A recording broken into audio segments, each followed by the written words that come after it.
Já estamos de volta com o Gazeta Entrevista para o nosso primeiro bloco. Daqui a pouco vamos falar de política com o deputado estadual Jairo Carvalho, do PSD. O deputado voltou de uma visita que fez a alguns municípios do interior do estado e tem aí uma série de denúncias de situações calamitosas. Ele foi à tribuna da Assembleia hoje fazer um relato dessa visita. Daqui a pouco a gente vai falar disso e de outros assuntos com ele também. Antes, deixa eu dar um recado aqui para você que quer ganhar um carro 0 km. Olha, a Recol Pharma e o Barriga Verde prepararam uma super novidade. É a promoção do carrão. Nas compras a partir de R$ 30 na Recol Pharma ou no Barriga Verde, você ganha um cupom para concorrer a esse carrão que aparece aí na sua tela. É uma Sportage novinha que está esperando por você em toda a rede Recol Pharma e no Barriga Verde. Na Recol Pharma não vale para as compras de medicamentos em respeito à legislação. Os demais itens todos você compra e concorre. E no Barriga Verde não tem restrição, toda a linha de produtos. Aproveite, participe, boas compras e boa sorte. E agora eu convido o deputado estadual Jairo Carvalho. Por favor, deputado. Boa noite. Boa noite, tudo bem? Tudo bem. Tudo Seja ótimo. bem-vindo. Obrigado. Por favor.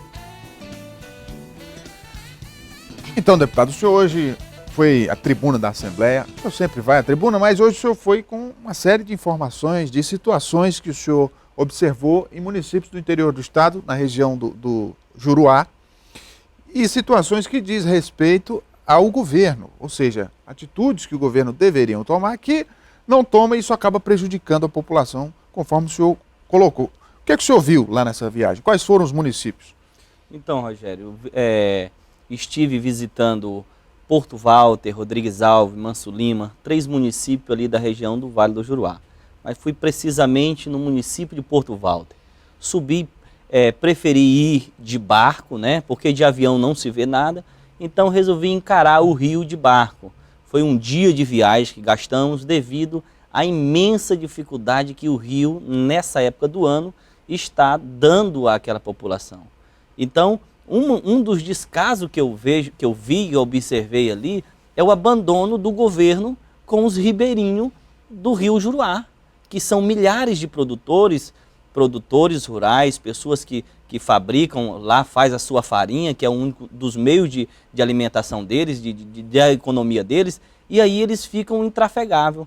E não tem nenhum incentivo do governo para poder escoar essa produção. E eu parando nas comunidades no Rio e a denúncia, o reclamo que eu ouvia das pessoas era isso. Deputado, aqui não há um investimento, não há nenhuma ação do governo para nos ajudar a E tirar qual nosso seria, produto. então, a atitude para que essas pessoas pudessem ter uma melhora na condição de vida, na opinião do senhor? O que o governo deveria fazer? Na minha opinião, o governo deveria criar o primeiro plano, uma política pública para a limpeza desses rios. Porque o nosso estado é conhecido como um estado de rios. São muitos rios, é Rio Juruá, é Rio Envira, é Rio Acre. São as hidrovias, né? Isso, e o meio de transporte dessas pessoas, a locomoção deles é através do rio, que não tem estrada nessa região. No verão fica difícil, porque o rio baixa muito e às vezes os próprios detritos, né, dificultam a navegação. Lógico, as árvores, né, são muito pau, muita árvore que desce nas grandes enchentes e desce e fica tomando todo o leite do rio. E tem que ter alguém para a retirada desse material. Que outras atitudes o senhor sugere, de situações que o senhor viu que podem ser resolvidas? Outra coisa, estive lá em Porto Walter, comunidade muito carente do poder público, são pessoas humildes, pessoas simples, né? Centenas e milhares de pessoas que tem ali que não conhecem nem a nossa capital, não conhecem nem a capital do estado deles, não têm o conhecimento. O sonho de muitos deles seriam até conhecer a sua capital. E não tem devido à pobreza, devido a tanta dificuldade que coloca ele naquela situação. Deputado, e essas demandas todas que o senhor apresenta, certamente tem a liderança do governo na Assembleia, que está atenta e que eventualmente responde a isso. Como é que tem sido essa relação com a base do governo? Não, Rogério, porque contra fatos não há argumentos. Então, o que eu tenho mostrado lá na Assembleia não é o que me disserem nem que eu vi dizer, é que eu fui ver. Por exemplo, o descaso na saúde, na segurança pública. Lá em Porto Walter, tem a Delegacia de Polícia Civil, tem um carro que está com uns 4 pneus furados, está lá se acabando na chuva, então a Polícia Civil lá, nenhum carro tem para poder fazer algum serviço dele. Eu presenciei lá no único hospital do município lá, tem uma ambulância que está há 6 meses, essa ambulância, parada na chuva. Conversei com a diretora do hospital, disse, tá aí, deputado, tem ambulância, mas não tem motorista. Já abriram um concurso, o motorista fez, a pessoa tirou em primeiro lugar, mas há 6 meses a Secretaria de Saúde não contrata, não manda chamar. E o senhor encaminhou tudo isso aos órgãos competentes? Isso, encaminhei, fiz a cobrança e vou estar acompanhando de perto, porque essas pessoas precisam que alguém fale por eles. Deputado, outro dia o senhor foi à tribuna e também fez muitos elogios ao governo. Aí a gente fica sem entender de que lado o senhor está. Inclusive foi na área de saúde que o senhor fez elogios ao governo. E aí as pessoas até às vezes interpretam que o senhor estaria tentando barganhar algum benefício, fazendo esse jogo duplo. Isso. Rogério, realmente algumas pessoas confundem, né? Algumas pessoas me perguntam, mas que lado o senhor está? O senhor está do lado do governo ou o senhor está do lado da oposição? Eu não estou no lado de nenhum dos dois, nem do governo nem da oposição. Eu estou do lado do povo que me elegeu. Faço uma oposição coerente. As coisas corretas que está dando certo, quando eu visito, eu não vou dizer que está errado, eu vou elogiar. Mas a coisa que está errada, eu vou criticar e vou fazer duras críticas, porque eu entendo que eu sou o porta-voz do povo.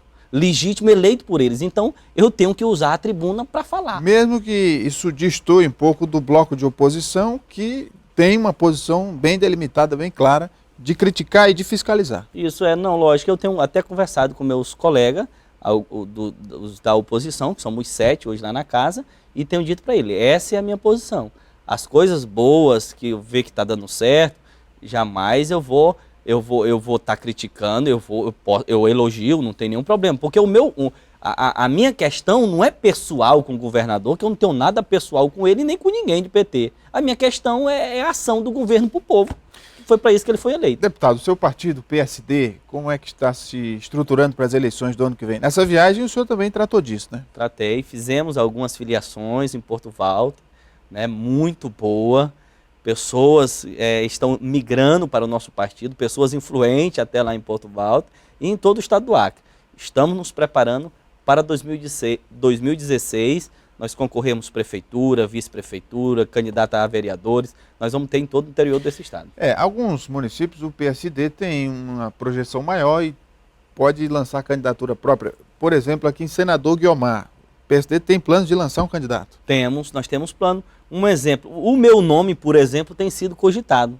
Eu posso, dependendo da situação, eu posso ser o candidato a prefeito ali em Senador Guiomar pelo PSD. Vai depender de algumas conversas com o próprio nosso senador da República, o Petecão, que é o nosso comandante aqui no estado do Acre, e nós vamos sim procurar fortalecer, se for preciso sacrificar o mandato de deputado para fortalecer o partido, nós estamos dispostos a fazer isso. No caso de Rio Branco, que é a maior cidade do estado, a capital, a oposição já começa a se mexer com alguns nomes, cada partido lançando o seu próprio nome, já tem aí alguns, pelo menos 3.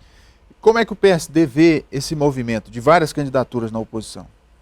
Eu acho que ainda está cedo, é normal, faz parte da democracia, né? Aqueles líderes, aquelas pessoas que se acham capazes de concorrer, está colocando o nome dele, mas eu acredito que nós da oposição vamos estar fazendo uma pesquisa.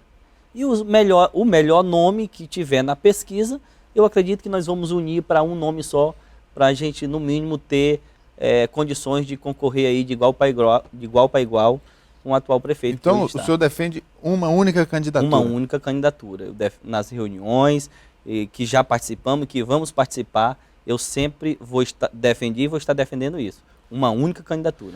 Deputado, o senhor é ligado à Igreja Evangélica, à Assembleia de Deus, e tem sua base mais forte no segmento evangélico. E há hoje um interesse muito grande dos políticos por se aproximar dessas instituições, dos pastores, das lideranças, com o objetivo, claro, de obter votos, porque não é evangélico, né? Político A ou B que não tem nenhum interesse religioso, mas quer ficar próximo porque sabe que ali tem muito voto. Como é que o senhor avalia essa relação dos políticos com a igreja? Eu Sempre foi um projeto nosso, agora como eu estou no mandato, nós estamos procurando trabalhar isso aos nossos líderes, a conscientização, para eles ficarem bem alertos de certos políticos aí que são os famosos aproveitadores dos evangélicos, que só aparecem num período eleitoral para se aproveitar dos irmãozinhos lá que está na igreja, entendeu? Para atrás até de troca em alguma coisa, fazer alguns favores até para a igreja, que são práticas que nós temos observado de longo prazo, entendeu? Então estamos trabalhando isso, alertando os nossos irmãos, dando curso, dando seminário para eles, estamos orientando os nossos líderes que abram os olhos e que tomem uma posição para não fechar as portas para alguns aproveitadores que vêm por aí usando de má fé com os nossos irmãos. E a igreja que o senhor é ligado, a Assembleia de Deus, é uma força grande aqui no Acre, porque tem mais de 1000 unidades, templos,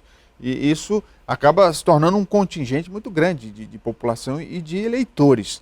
E como que o senhor, como um líder evangélico e político ao mesmo tempo, pretende se posicionar, evidentemente, defendendo os interesses desse grupo? Não, lógico. Eu tenho até conversado com o pastor Pedro Abreu de Lima, que é o presidente da convenção das Assembleias de Deus. Eu digo o seguinte, se posicionar porque esse interesse ele vai aumentando à medida que chega a eleição, né? Lógico. Até porque nós fizemos um levantamento agora, hoje no estado do Acre, só da Assembleia de Deus, nós somos 70 mil crentes evangélicos, membros da Igreja Assembleia de Deus no estado do Acre. Então isso quer dizer que o quê? Essa população de assembleiano que está espalhado entre mais de 1000 igrejas no estado e nos lugares mais distantes desse estado, como eu estou indo agora esses dias, agora esse próximo final de semana eu estou indo até Assis Brasil, mas no outro final de semana eu estou programando uma viagem para ir até a Foz do Breu, depois de Taumaturgo, no Alto Juruá, já na divisa com o Peru. Lá nós temos também acreanos e nós temos igreja, a Assembleia de Deus, onde nós temos um pastor e um líder lá.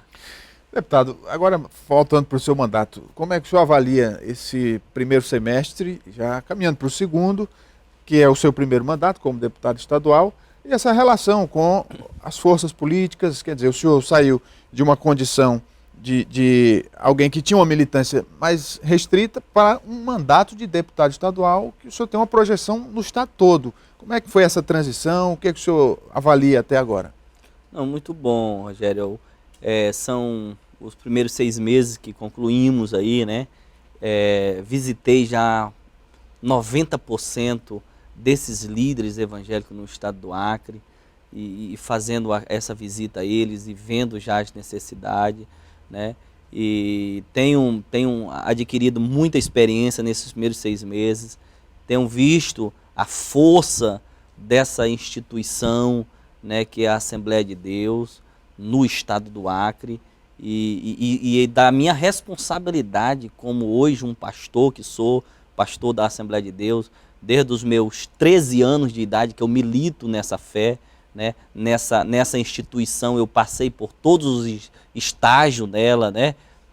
O evangélico que está nos assistindo agora, o crente, ele sabe do que eu estou dizendo, né? Nessa igreja eu fui diácono, fui presbítero, consagrado a pastor, fui dirigente de congregação, fui pastor de setor, fui segundo vice-presidente, fui vice-presidente da igreja. Então, exerci, são 22 anos da minha vida militando nessa instituição. E hoje o povo me dá essa oportunidade de representá-lo em um patamar maior, que é ali no Poder Legislativo, né? Então eu sei do tamanho da minha responsabilidade e vou procurar me dedicar cada dia da minha vida e desse mandato para fortalecer essa instituição e fortalecer o nosso estado, o estado do Acre, como representante deles. Muito bem, conversei aqui com o deputado estadual Jairo Carvalho, do PSD. Muito obrigado pela vinda, deputado. De nada, Rogério. É uma alegria, viu, estar aqui com vocês, viu? Vamos fazer um intervalo comercial, daqui a pouco o Gazeta Entrevista volta. Continue com a gente.